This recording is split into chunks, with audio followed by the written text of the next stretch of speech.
I will sing you a song, and it won't be very long, about a maiden sweet, that she never would do wrong. I will sing you a song, and it won't be very long, about a maiden sweet, that she never would do wrong. I will sing you a song, and it won't be very long, about a maiden sweet, that she never would do wrong. I will sing you a song, and it won't be very long, about a maiden sweet, that she never would do wrong. I will sing you a song, and it won't be very long, about a maiden sweet, that she never would do wrong. I will sing you a song, and it won't be very long, about a maiden sweet, that she never would do wrong. I will sing you a song, and it won't be very long, about a maiden sweet, that she never would do wrong. I will sing you a song, and it won't be very long, about a maiden sweet, that she never would do wrong.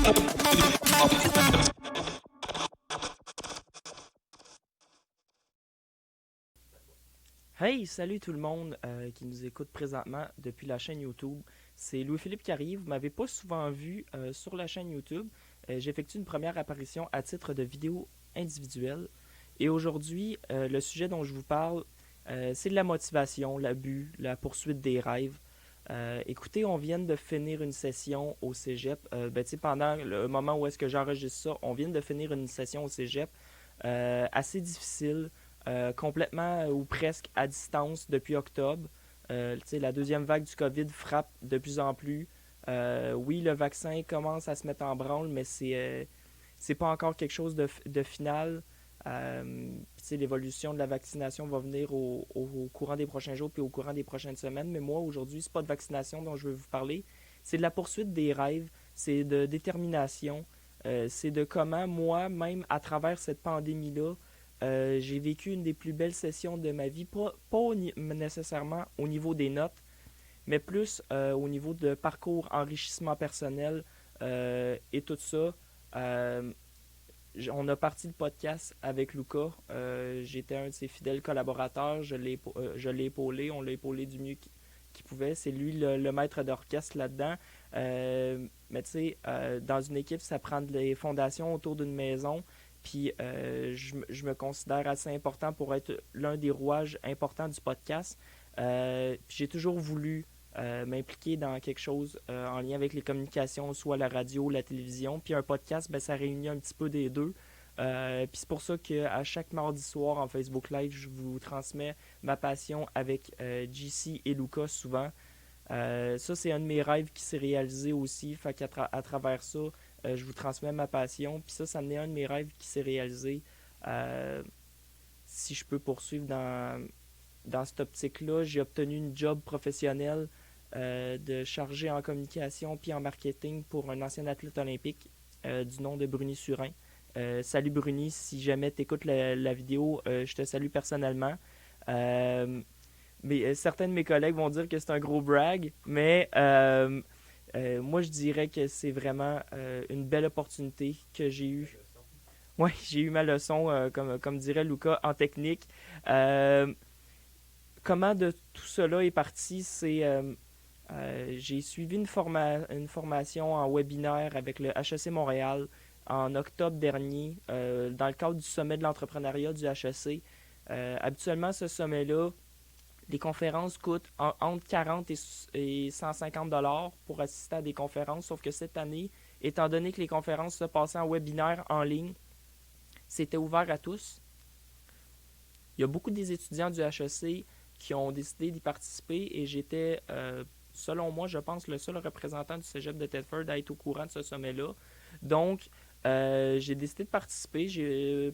Bruni parlait de son parcours, de sa carrière, comme de quoi ça n'avait pas toujours été facile, comme de quoi que certaines fois on se fait dire non, on a des échecs, mais c'est comment qu'on se relève de ces échecs-là pour nous permettre de mieux avancer. Et c'est là, après que sa conférence m'a interpellé, moi voulant travailler dans le domaine du sport plus tard, et lui étant une des figures sportives les plus importantes des dernières décennies dans le monde du sport au Québec, j'ai décidé de lui envoyer un courriel. Je suis allé, on va dire en bon anglais, stalker son Instagram pour avoir son courriel. Je lui ai envoyé un courriel. Par la suite, il m'est revenu 2 semaines plus tard parce que moi, je voulais peut-être, étant donné que c'est un entrepreneur, faire un stage en entrepreneuriat slash marketing ou slash web avec lui. Je voulais discuter d'une possibilité de partenariat entre les deux. Et c'est là qu'il m'est arrivé avec l'idée d'un Zoom. Le vendredi 27 novembre, on a fait un Zoom ensemble pour discuter d'une certaine proposition de collaboration de stage. Puis par la suite, il m'a dit donne-moi la fin de semaine, je te reviens avec une proposition concrète. Fait que déjà là, que cette personne-là m'ait donné de son temps, ça a juste pris un courriel. Un courriel qui peut potentiellement changer une vie par un partenariat comme celui-là, par une expérience comme celle-là que je vis présentement. Donc, c'est pas parce que certains moments sont difficiles ces temps-ci, excusez-moi, certains moments sont difficiles ces temps-ci qu'il faut pas s'apitoyer sur notre sort, puis ça veut pas dire qu'on peut pas réaliser nos rêves même si on est à la maison. Il y a plein de façons de réaliser ses rêves, puis à chaque jour, faut se demander qu'est-ce que je peux faire aujourd'hui qui va me permettre d'atteindre mon rêve plus tard. On peut penser au futur, mais en fonction de ses actions au présent, parce que ça peut avoir une énorme influence, comme mon exemple le prouve. Puis regardez si on peut juste revenir à l'exemple du podcast. L'exemple du podcast est un parfait exemple de partir de rien puis d'arriver avec un produit que certains vont qualifier soit de boboche ou de complètement génial parce qu'on est parti avec rien, on s'est équipé, on s'est trouvé un studio, on s'est trouvé de l'équipement, on s'est trouvé des collaborateurs. À chaque semaine, on vous arrive avec des sujets différents. Puis tous nos collaborateurs ont toutes leurs spécialités dans tous les domaines, ce qui fait qu'on couvre toutes les sphères de la société. Puis à ce moment-là, ça vient juste confirmer que chacun a des passions différentes. Puis qu'en un seul projet commun, on peut pousser, puis on peut parler de ces passions-là tous ensemble. Puis moi, c'est ça que je trouve merveilleux parce que à la base, ça le dit, la communication, c'est l'art de communiquer. Sauf que communiquer, c'est tellement large. Tu peux communiquer un message, tu peux communiquer de l'information, tu peux communiquer une opinion à travers toutes sortes de sujets. Fait que ça prend différentes sphères. Puis moi, c'est ça que j'aime du podcast. C'est ça que j'aime de la vie en général. Ceux qui me côtoient savent que je suis une personne qui est extrêmement sociable.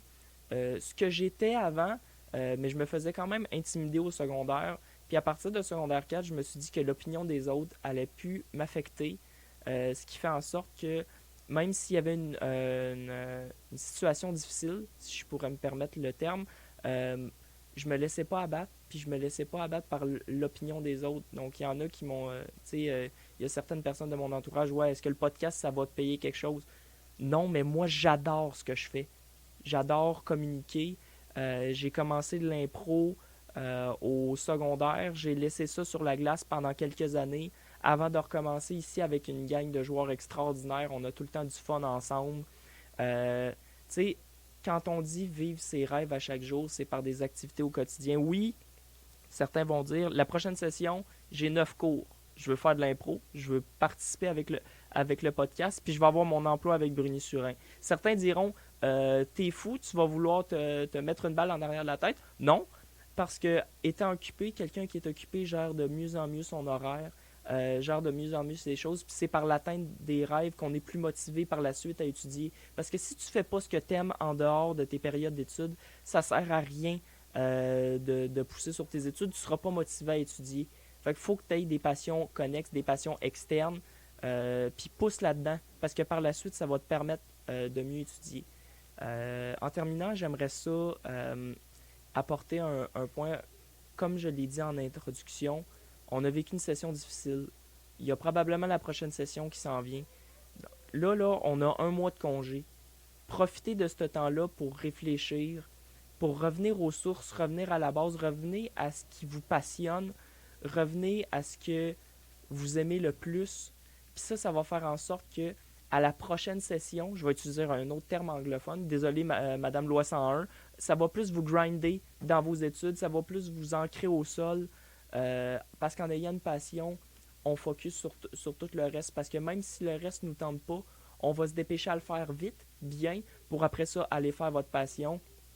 Donc, focalisez sur votre passion, focalisez sur qui vous êtes, concentrez-vous là-dessus, puis tout devrait bien aller. Le COVID, ça achève, on va rester positif.